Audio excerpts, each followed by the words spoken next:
nous, mettez soin nous sous nous. Ça besoin, mettez en route, arrêtez le chemin. On allait, voici la paix monnaie. Camarades, sous des corps nous, mettez soin nous sous nous. Ça besoin, mettez en route, arrêtez le chemin. On allait, voici la paix monnaie.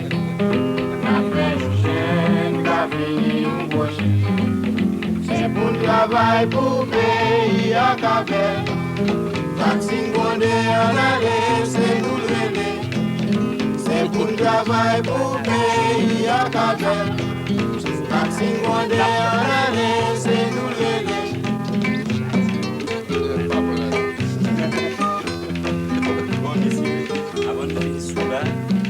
Je vous propose de voir un travail vidéo qui a été fait sur la paysannerie haïtienne, que j'ai là dans mon salon. Vous pouvez passer si vous voulez et regarder sur la télévision quelques bandes, même si on ne regarde pas tout. C'est un gros travail. Philippe Ventreno. Dans le document que j'ai à vous présenter là, c'est une équipe française qui a fait ça, l'ICAD. Et Gérald Belkin, pour réaliser ce petit coffret de 8 cassettes, a dû tourner pendant 300 heures dans les mornes haïtiens. Ça lui a pris 2 ans, 2 ans de tournage, 2 ans de travail en laboratoire, 4 ans de travail au total. Mais ça en valait la peine. Et ce travail a pu être réalisé grâce au climat de confiance qui avait pu être établi entre les agronomes qui travaillaient sur le terrain et les paysans. Et donc, les paysans se livrent à sa caméra. Et c'est vraiment extraordinaire, vous allez voir, on pourra en passer quelques extraits, parce que le paysan est en face de nous, devant toute sa réalité, dans son espace, il dit ce qu'il a à dire, il s'exprime à sa façon, et c'est extrêmement riche. Enfin, moi, je trouve que vraiment, c'est un document exceptionnel, et j'en ai appris beaucoup en les regardant. La première présente, c'est un jeune agriculteur qui s'exprime sur les difficultés qu'il a à créer son installation, son exploitation. Ça s'intitule Conversation avec Daniel Alestor.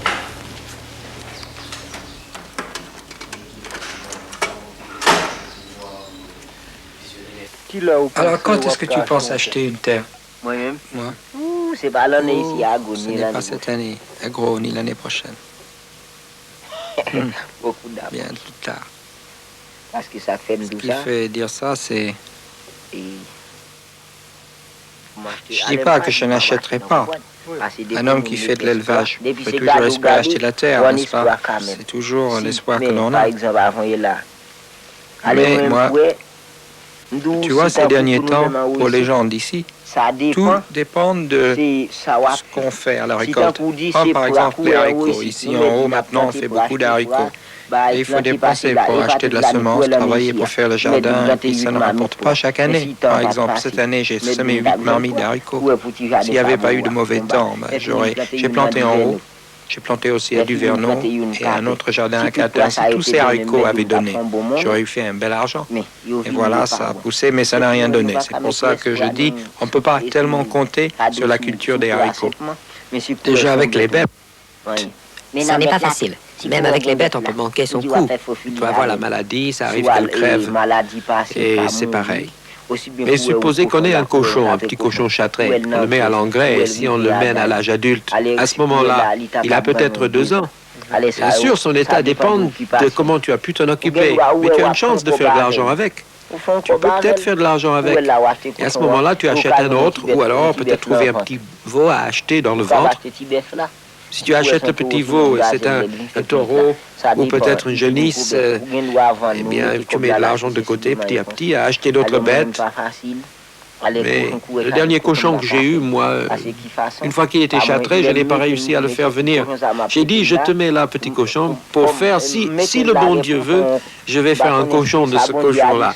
Mais La maladie l'a emporté et puis j'ai reculé encore. Alors, je ne dis pas que je n'achèterai pas de la terre un jour ou l'autre, mais par les temps qui courent, ça n'est pas facile. La petite capacité que l'on a dégringole.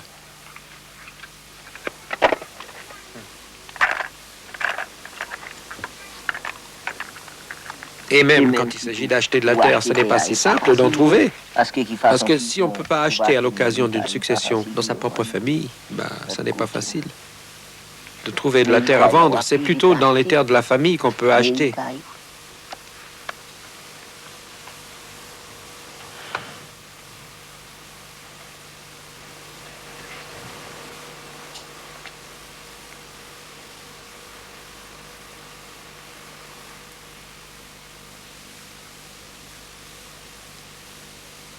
Le bœuf que tu as vendu pour faire ta maison, tu aurais pu acheter une terre avec ce bœuf-là. Eh bien, ce qui s'est passé, même si j'avais pu trouver une terre à acheter, je ne l'aurais pas acheté. Même si j'en avais trouvé une, même si le bœuf était là, pas encore vendu, lui-même, même si je trouvais une terre, je ne l'aurais pas acheté. Parce que de toute façon, je te dis, je n'en suis pas encore là, pas encore. C'est égal. Comment dire?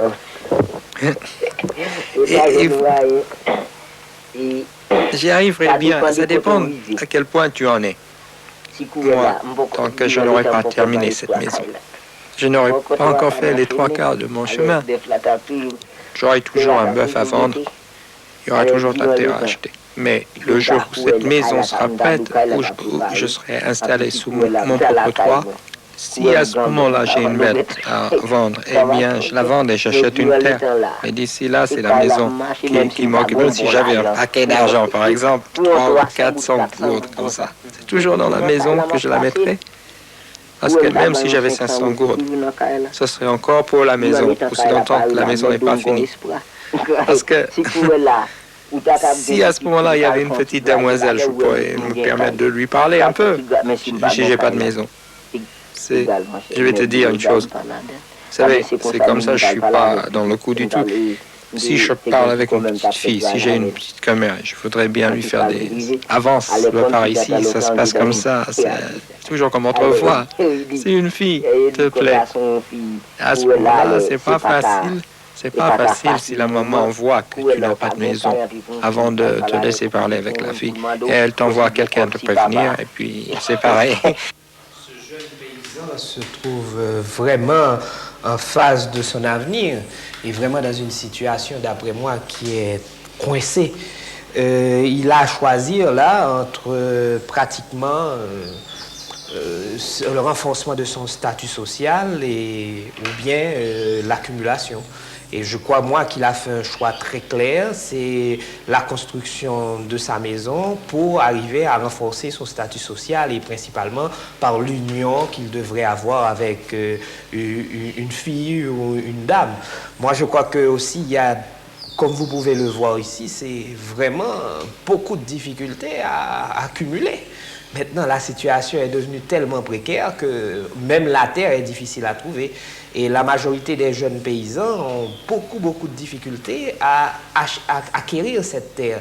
L'héritage paternel devient vraiment très réduit et de la situation d'avant, les vieux, ils n'ont pas beaucoup de terre à donner à ces jeunes et ils se trouvent vraiment dans une situation de départ délicate. Et sinon, la majorité d'entre eux, la plupart d'entre eux sont obligés d'acheter cette terre. Et pour acheter cette terre, il faut passer par tout un processus d'accumulation qui est plutôt lent et qui est en but à de nombreuses difficultés. Comment il se fait, ce processus d'accumulation? Le processus d'accumulation passe en grande majorité par l'élevage. Et l'élevage, c'est le petit élevage d'abord, les cabris, les porcs et quelquefois même les poules.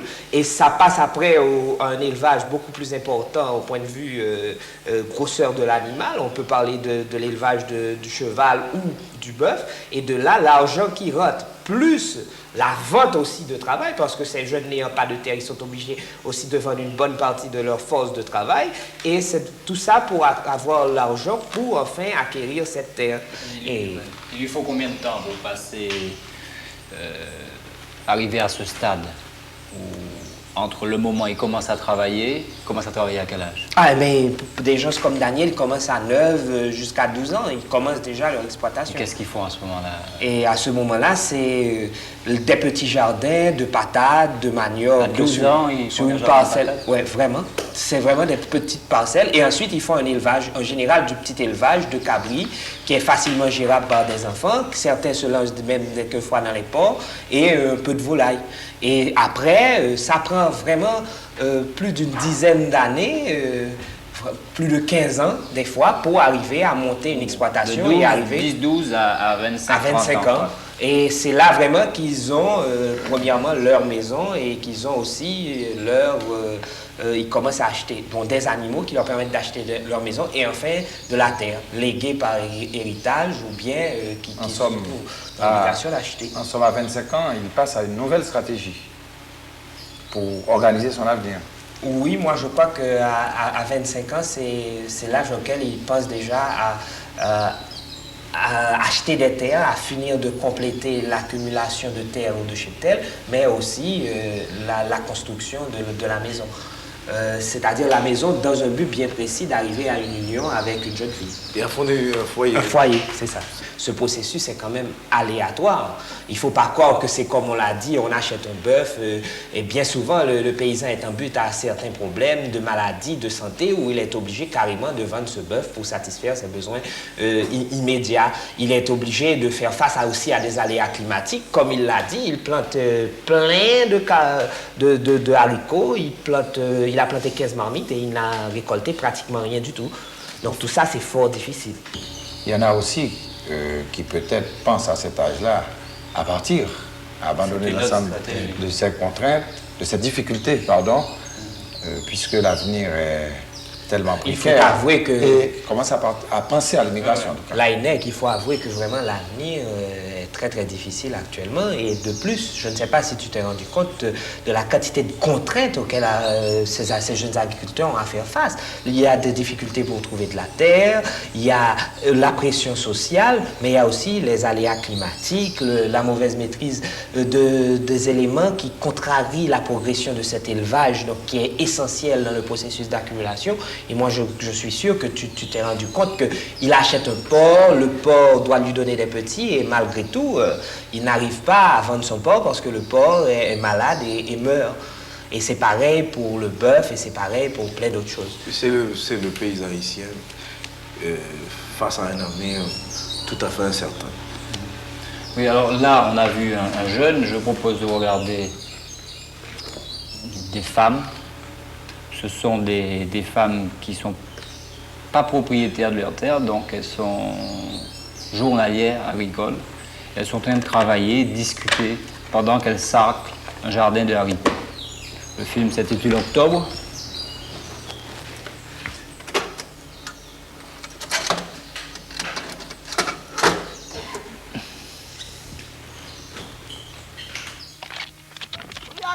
Lundi de la semaine qui vient, on va attraper notre serpette et se mettre pour de bon dans mes patates de décembre. Moi aussi, il faut que je me fasse un petit jardin de décembre. Je ne veux plus vendre de journée. J'ai suffisamment de travail pour moi, j'ai besoin de mon temps. Quand j'ai faim, ce n'est pas chez eux que je vais trouver de quoi manger. Tout le temps à travailler chez les autres, au bout du compte, c'est moi qui reste sans jardin. Moi, j'ai trop faim. Je ne peux pas toujours faire les jardins des autres. Le peu qu'on touche, ça ne règle pas les problèmes. À peine qu'on l'a reçu, qu'il a passé comme le vent. Les 2 gourdes qu'on touche, elles filent comme le vent. 2 piastres, ça fane comme une fleur.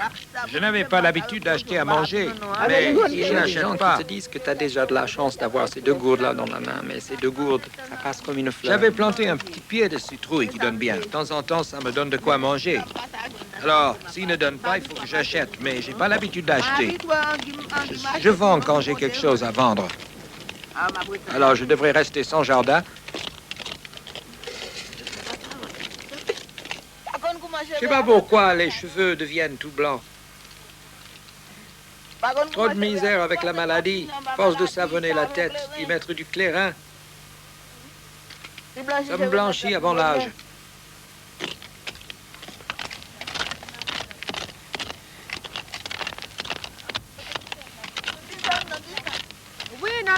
Oui, on termine ce petit coin-là et on vient. Vous savez, votre cas est grave.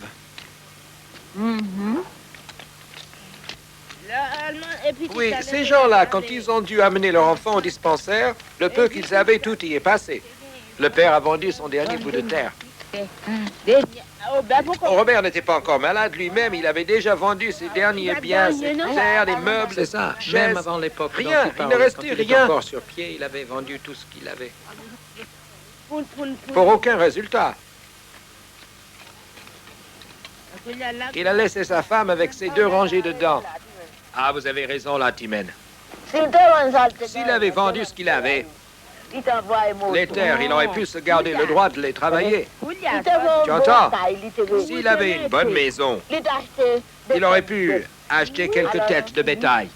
Eh bien, la terre serait partie, mais il resterait quelque chose. Si vous aviez vu la maison où ce type-là est mort... Une belle maison? C'est une belle maison, Yaya? Oui, elle est à vendre. Ça t'intéresse? Tu l'achèteras? Hein? Tu voudrais l'acheter, toi, cette maison? Comme Timène, tu sais que je suis pauvre. Tu as un garçon, il pourra t'acheter des tôles. Elle a un toit en tôle, la maison. C'est vrai? Mais oui, c'est vrai. Quand le cadavre était encore dans la maison, on a dû maintenir les poteaux avec des bouts de palmiste. Voyez ça, les gens rentraient là-dedans et se tenaient debout comme ça à grelotter. Et puis le cadavre qui se jetait au nez du monde. Et le clairin, sans quoi on n'y tenait pas. Tiens, par ici, on dirait que les gens avant nous n'avaient fait que ramasser pour manger. Ils n'ont pas été fichus d'enlever les fades. Ils étaient faibles. Robert avait sa première maison, la grande, écrasée par le cyclone. Et il en avait monté une autre. Alors il en avait monté une autre, mais avant qu'elle ne soit finie, il est tombé malade. Et il avait autre chose à faire puisqu'il est parti vivre à Payan près du dispensaire. Combien de temps il est resté à Payan? Seulement s'il avait été en bon terme avec le voisinage, il se serait occupé de sa maison. La maison était écrasée quand il est revenu, quasiment par terre. Ça n'aurait pas dû arriver. Il était malade. Il ne savait pas vivre avec les gens. Alors, mais il aurait pu trouver quelqu'un pour s'occuper de sa maison. Quand on voit qu'on n'est pas capable de s'entendre avec personne, Robert vivait comme une bête. Et puis, quand on doit s'en aller, tout le monde est bien content. Et le peu que tu as reste à l'abandon. On est monté avec Robert et les hommes ont dit ça suffit. Ils sont arrivés jusqu'à la chapelle, ils ont mis Robert par terre, personne ne voulait lever le corps. Tous les gens d'en bas qui avaient accompagné les hommes qui avaient porté le corps jusqu'à là, arrivés à l'église, ils sont rentrés. Le directeur de chapelle a béni le cadavre. Ils sont ressortis avec, ils l'ont posé à terre devant l'église même, et puis ils sont repartis. Je croyais qu'Orillon était mort. Non, non, pas encore. On m'a dit qu'il a eu ben de la misère avec la maladie. Oui, sœur, mais il a eu un peu d'argent, grâce à Dieu. Il s'est acheté une piqûre, mais ça ne va toujours pas fort. Bon, bah c'est Orillon qui a fini par prendre le corps devant la chapelle avec les autres hommes de l'étang, ouais. Quand ils sont arrivés vers le haut, à la maison de... Ils savaient qu'il n'y aurait rien à leur donner à manger. Au milieu du morne, là. Ils étaient arrivés devant la maison de Laurent, et les voilà qui plantent le cadavre par terre. Et c'est Voyance qui a dû relever le corps. Et même avec le voyal, mes amis, ces jeunes gens, ils ont remonté le morne avec calice de douleur. Allez, Yaya, allez, allez, allez. Il faut que je m'en aille. Comme si je n'avais rien d'autre à faire. Mais il n'y a pas de soleil. Si tu t'en vas, ma commère, tu m'abandonnes. Tu me laisses en plan, alors.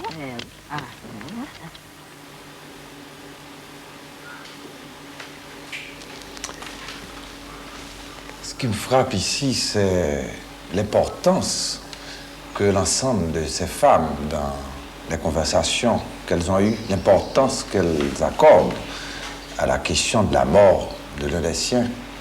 Parce que Robert, dont elle parle, c'est quelqu'un qui a passé sa vie à chercher à bâtir une maison. Il n'a pas eu de succès. Il a laissé la maison en mauvais état. Il n'a pas pu la terminer. Il a travaillé rien que pour ça. Et Robert a eu des problèmes de santé. Il a été aux prises avec des questions qu'il n'a pas pu résoudre. il n'a rien laissé finalement pour sa femme et sa famille, et il a un enterrement finalement peu honorable.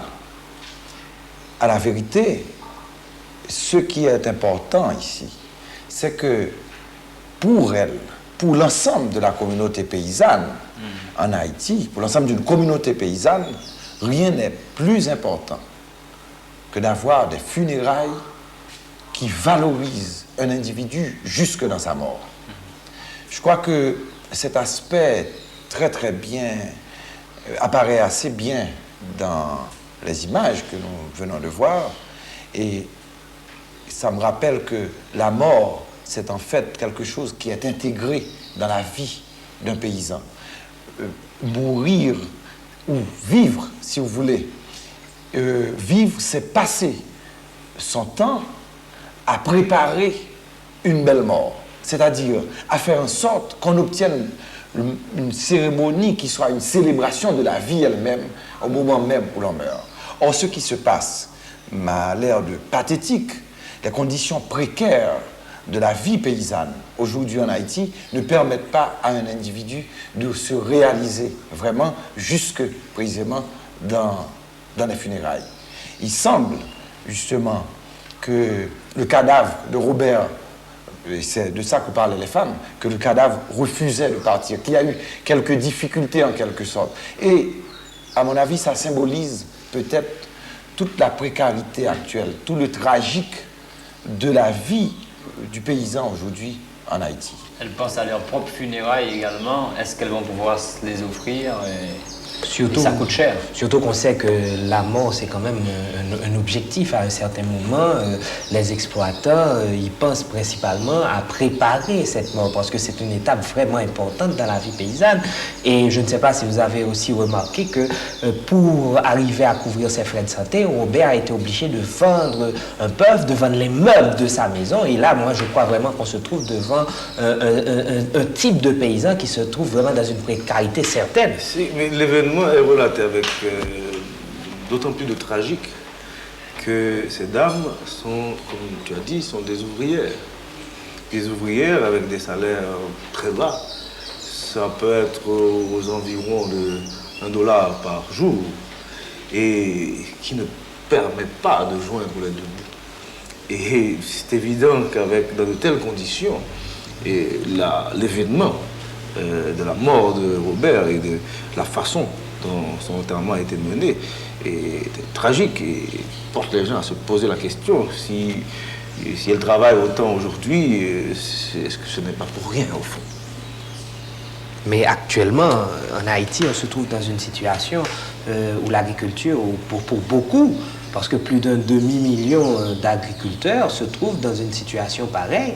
Ils sont sans terre et beaucoup d'entre eux, beaucoup plus d'agriculteurs encore, se trouvent être avec une quantité de terre vraiment très faible qui ne permet pas de valoriser la force de travail de la famille. Et très rapidement, ils sont obligés de vendre cette force de travail pour réaliser ce pain quotidien. Et ça, c'est vraiment un cas qui se rencontre assez souvent quand même dans le pays. En tout cas, on sent qu'il y a un certain souci de la dignité, une obsession de chercher à se valoriser socialement et de ne pas accepter de tomber dans la déchéance, dans cette déchéance que représenterait une mort sans qu'il y ait en même temps des funérailles dignes, sans que ce soit toute la communauté en quelque sorte qui participe à ce culte. Bien, ben, si vous le voulez, on va passer à une autre séquence. La consultation, c'est la consultation d'un agriculteur auprès d'un guérisseur.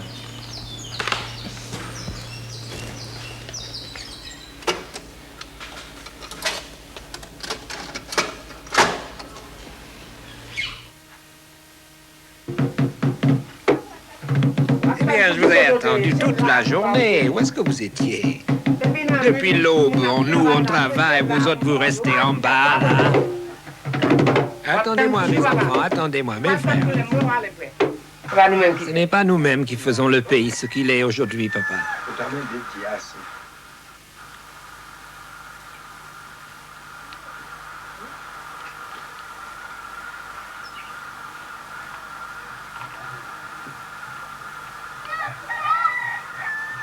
Fermez-moi cette porte, Marjorie.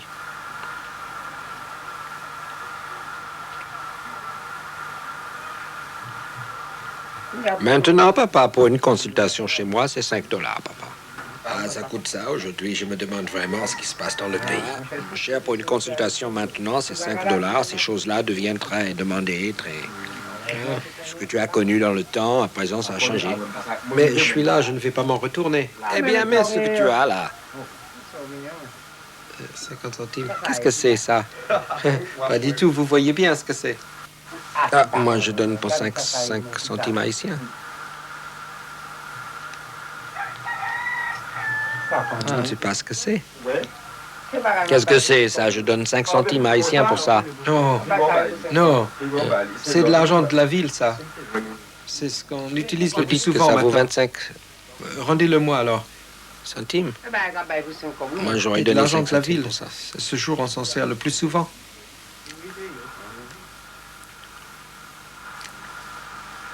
Je n'ai pas autre chose à vous donner. Vous mettez 6 gourdes. Sur les 25 que tu me dois, tu vas en donner 6, là. Je ne sais pas. Cette fois, il ne s'agit pas d'une affaire de loi et à la grâce de Dieu, vous allez vous charger de mon problème. Alors, mon ami, allumons un cierge. Oui. Allons-y, papa, pas de problème. Tu n'es pas le seul à attendre les lois. Oui, tu connais la puissance des lois qui règnent sur cette maison. Oui, ce n'est pas d'aujourd'hui que je viens ici. Vous savez, ça fait des siècles que je viens. Et moi, je ne suis pas homme à te laisser rentrer chez toi à bredouille. Oh non. Donc je vais m'occuper de toi, papa. Tu es l'enfant de la maison, même si tu n'avais pas 5 centimes. Je ne te renverrai pas. Grâce à Dieu.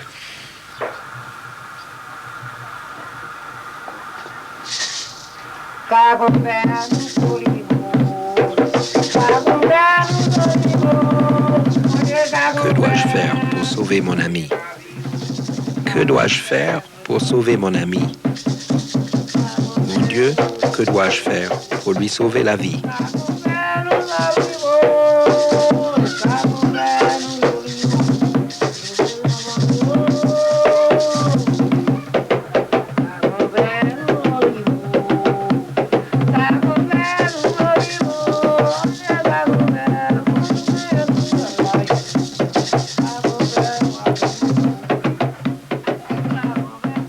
Qu'est-ce que tu veux faire à présent? Qu'est-ce que tu veux que je fasse?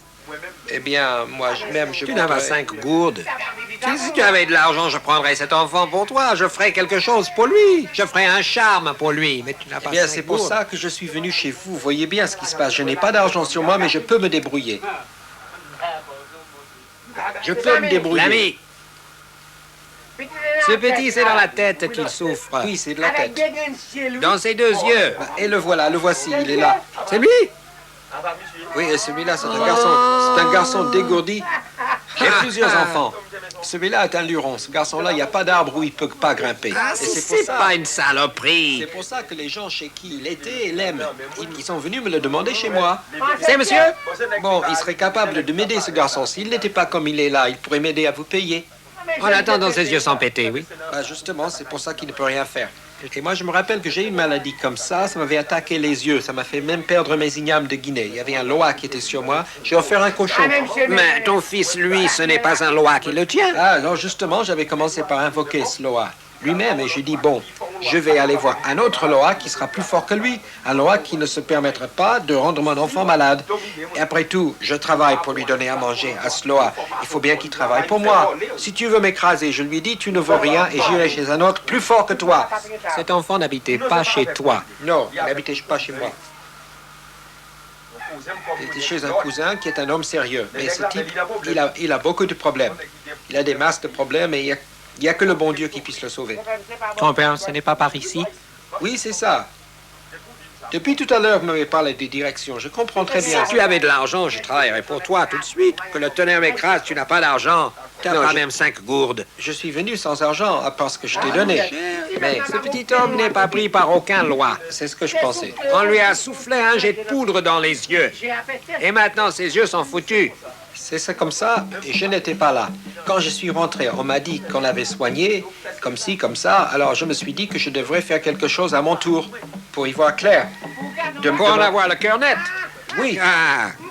Je vais me charger de ce petit monsieur. Parce que je suis un type capable de gagner quelques piastres, mais l'argent ne me reste pas entre les mains. Nous voilà en affaires, mon frère.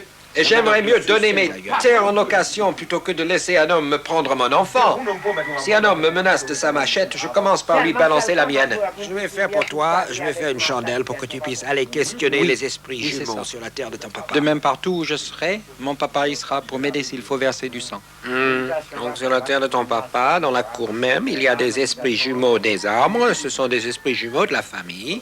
Oui, eh bien, je sais de quoi il retourne et une fois terminée la consultation de cet enfant, j'aurai... Je ne te le fais pas dire. Je ne te le fais pas dire. Cette consultation chez un Bokor, chez un spécialiste du sacré dans le vaudou, c'est quelque chose qui s'intègre normalement dans la pratique quotidienne du paysan en Haïti. Ce n'est pas un élément anormal de sa vie. Bien au contraire, on trouve à différents moments de l'existence, à différentes étapes de son existence, différentes cérémonies qui scandent la vie d'un paysan, la vie d'une famille aussi. Soit la naissance, soit le mariage ou la mort, mais il y a aussi les événements de la vie quotidienne. Et à chaque grand événement représente un moment de passage. Il faut aller interroger les esprits. Parce que les esprits, c'est un monde qui permet à l'individu de se rattacher à sa famille. Les esprits, c'est toujours les esprits de la famille. C'est toujours les esprits attachés à une terre bien donnée. Et c'est ce que beaucoup de gens qui voient le vaudou de l'extérieur n'arrivent pas à comprendre. Il n'y a pas tellement de signes d'aliénation dans cette pratique, puisque là-dessus, on se rend compte que ce père de famille qui a un enfant malade, le seul enfant sur lequel il peut compter, eh bien, il va consulter un Bokor, c'est-à-dire donc ce spécialiste du sacré dont je parlais, qui est au courant, qui sait comment interpréter le langage des esprits. C'est ce spécialiste qui lui dit ce qui est arrivé à l'enfant, si ce sont des esprits, c'est-à-dire les lois dans le vaudou, ce sont les esprits qui réclament l'enfant, qui le réclame lui-même, qui demande des cérémonies, ou bien si c'est quelqu'un qui éventuellement a mené une action pour l'empêcher de réussir dans son entreprise. Bon, évidemment, on sent bien qu'il y a une pente vers des pratiques de magie ici, mais qui sont assez bien régulées dans le cadre de ce contact avec les esprits de la famille que le Oungan peut interpréter. Je crois que là-dessus, on peut dire aussi que le vaudou, c'est quelque chose qui permet à l'individu un certain équilibre psychologique, un certain équilibre de vie familiale, puisque ce n'est pas sur ses propres forces seulement qu'il compte, parce que l'individu livré à lui-même ne sait sans qu'il n'ait rien. Il faut qu'il ait ses forces spirituelles. Il faut qu'il ait ce rapport à des forces spirituelles qui garantissent son existence. Or, ce rapport à des forces spirituelles, c'est aussi un rapport à la terre, un rapport à la famille, un rapport à la communauté. Le vaudou, ici, dans la vie paysanne, c'est quelque chose de suprêmement intégré socialement et économiquement. C'est ce qui me frappe, en tout cas. Le côté négatif que je perçois un peu dans cette séquence qu'on va devoir, c'est que, dans le fond, est-ce qu'il n'y a pas un petit côté aliénation économique, l'obligation pour le paysan, dans plusieurs occasions, de dépenser de l'argent pour des rites culturels? Oh mon Dieu, dans toutes les religions, je crois qu'il est toujours question un peu d'argent. Si vous allez à l'église, il y a parfois une quête. Si vous allez dans un temple protestant, il y a la dîme. Si vous allez vous marier à l'église, vous devez payer une certaine somme d'argent. En somme, je ne trouve pas que c'est absolument exagéré. Là, on a l'impression qu'il y a eu effectivement un marchandage. Il y a des gens qui demandent beaucoup d'argent. Bon, il y a des exploiteurs. Comme il y a des charlatans, il y en a qui demandent plus que d'autres, Il y en a qui essaient de profiter du problème que l'individu vit momentanément pour lui extorquer beaucoup d'argent. Ça arrive dans toutes les religions, dans tous les systèmes. Mais il semble bien que dans cette consultation, le Houngan répond au père de famille, même si vous n'avez pas d'argent, finalement, j'accomplirai le rite pour vous. Je vais travailler pour vous. Donc, on ne peut pas dire que c'est un système qui s'appuie essentiellement sur une quête d'exploitation systématique. Ce qu'on peut dire, en revanche, c'est que la pratique vaudou, la pratique régulière du vaudou dans la vie paysanne en Haïti a peut-être des côtés négatifs si on se met d'un point de vue purement extérieur au monde paysan. Mais j'ai l'impression que ce qui frappe, d'ailleurs, dans cette séquence de consultation, ce qui frappe, c'est qu'il y a eu un effort même de la part du cinéaste pour nous montrer que c'est quelque chose qui est intégré dans la vie paysanne. Cet effort était considérable. Il s'est mis, il nous met systématiquement à l'écoute du paysan dans sa vie quotidienne. On a vu au début ce jeune paysan face à son avenir. On avait ensuite des ouvrières, des journalières qui se posent des questions, savoir est-ce que leur vie et leur mort se passera comme celle comme de Robert. Et je crois qu'il y a là un travail extraordinaire fait par Belkin. Mais je dois reconnaître aussi que grâce à ces séquences, il y a une réalité qui nous saute aux yeux, c'est que les paysans haïtiens ne sont pas un ensemble homogène tout à fait, qu'il existe une certaine hétérogénéité, des paysans dans des conditions très difficiles. Philippe disait qu'il y a près d'un demi-million en situation obligés à vendre leur force de travail. Et il y a l'autre jeune qui a quand même ces petits animaux et qui peut se permettre de bâtir une maison pour améliorer son statut social. Une hétérogénéité au niveau du milieu rural. Mais ce qui ressort dans l'ensemble, je dois le dire, c'est qu'il s'agit quand même de conditions très précaires. Moi, je crois que ces documents exceptionnels devraient être regardés par un grand nombre de responsables, en premier lieu, et des gens de la ville. Et la question que je me pose, c'est pourquoi on ne les regarde pas? En fait, parce qu'elles nous interrogent, parce qu'elles sont dures. La réalité est difficile. Et c'est ce qu'ont fait des agronomes il y a quelques années déjà. Ils ont observé, décrit ces pratiques, chiffré. Ils ont fait une véritable... Ils sont partis du principe que ces paysans vivent d'une certaine façon, que nous avons à connaître cette situation et à découvrir cette rationalité, cette logique et aussi, qui fait qu'ils vivent comme ils vivent. Et aussi une certaine volonté de ne pas périr. C'est ça qui me frappe dans la séquence que j'ai vue aussi. Oui, parce que c'est vraiment une atmosphère de lutte et de combat quotidien que livrent ces paysans. Et vraiment, moi, je crois qu'ils ne doivent compter que sur leur propre force. Et c'est ça que c'est pratiquement sans apport de l'extérieur. Alors, donc c'est ce film que je vous propose de voir la semaine prochaine, qui évidemment est un film réalisé par des agronomes, qui est tout à fait différent et qui tente de présenter cette rationalité technique paysanne. L'autre jour, tu me disais que le jardin à côté de sa maison où il plante ses ignames, c'est une banque pour le paysan. Oui.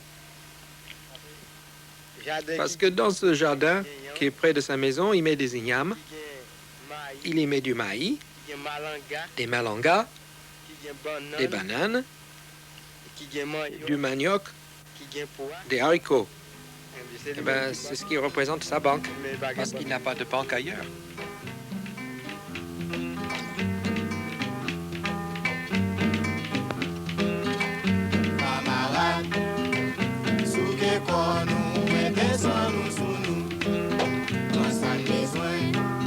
Mettez la route, arrêtez la chimée, en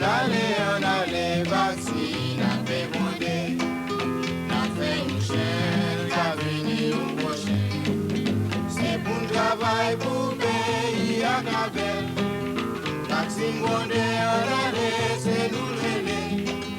C'est pour le travail, pour pays à Cabel. La Singonde en aller, c'est nous l'aider. On pis quoi nous vient ou bien pelle, nous en aller. On pis quoi nous vient ou bien pelle,